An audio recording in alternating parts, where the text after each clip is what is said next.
नमस्कार जय Jagannath welcome to प्रतिमास kitchen. आज पुओ को इच्छा है जो चिली खायापी तो कौन चिली खाइब से कौन कली ना फ्रिज रू देखिली पनीर अच्छी तो मु आज प्रस्तुत कर पनीर चिली।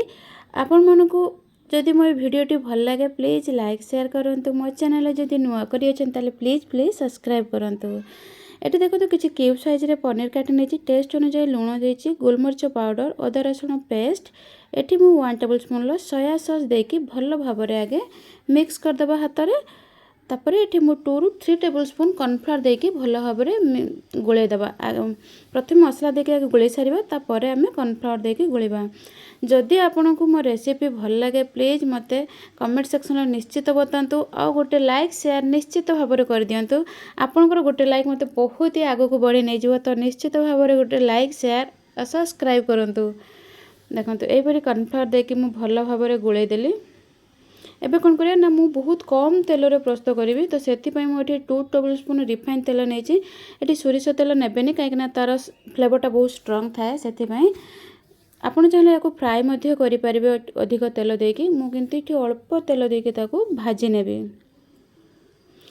कढ़ईटी बेसी भी गरम करें कहीं ना कढ़ई रे हमर लगी तो से पुड़ी जीवो से आपन कौन करेंगे ना मीडियम टू लो फ्लेम रे रखिकी ताको आमे भल भाव रे एमती 4 ରୁ 5 मिनट लागिबो भल भाव रे भाजी जीवो। तापर देखंतु गोल्डन ब्राउन कलर हेले ताको आमे बाहर करनबा। एबे सेही कढ़ई रे मु अल्प आउ किछि टिके तेल देबी। देखंतु एठी 1 टेबल स्पून लु टिके अधिक देछि। एठी अदा रसुण को मु भल भाव रे एमती चॉप करके काटी नेछि। गुटे कंचा लंका आपण चाहले लंकार परिमाण कम बेसी करि परबे कहीं ना आपण जेमितिका राग खाउथिबे सेही अनुसार। एठी देखंतु मु गोटे कैप्सिकम को एमती क्यूब साइज रे काटी नेछि।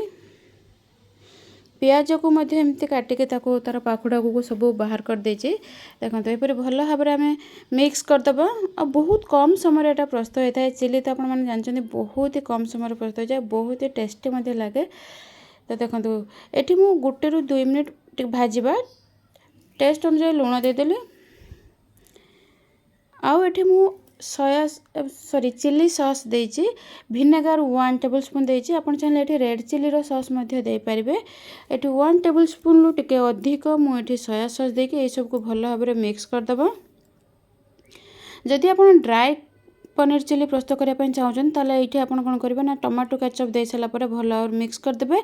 और जो आमे भाजी के रखितबा पनीर को पकईकी ताको मिक्स करदेले आपणकर हो गला ड्राई पनीर चिली प्रस्तुत हो जिवो। किंतु एठी मु कोन करबी ना टिके जेमती ग्रेवी थिबो सेही परे देखंतु मु एठी 1 टेबल स्पून कॉर्नफ्लोर नेछि सेथिरे मु हाफ आधा कप रो पानी देकी भल और मिक्स करदेली। एबे देखंतु से पानी टको आमे कढ़ई रे दे देबा आ कंटीन्यूअसली चटु चलेबे नहले कोन हेता है कि हमर गोटा गोटा हो जाए सेथि पय देखंतु एपरी चटु चलेबा। एबे ता भितर में पनीर टाको मिक्स कर देकी पनीर दे देबा पनीर देकी ताको भल भाव मिक्स कर देबा।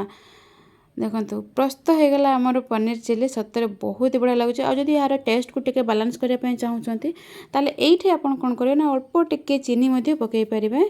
एठी आपण प्याज साई जोटा ग्रीन कलर ताको आपण या ऊपर भी पकई परिबे। मो पाखर अल्प टिके धनिया पत्र थिला मु ताको पकई देली।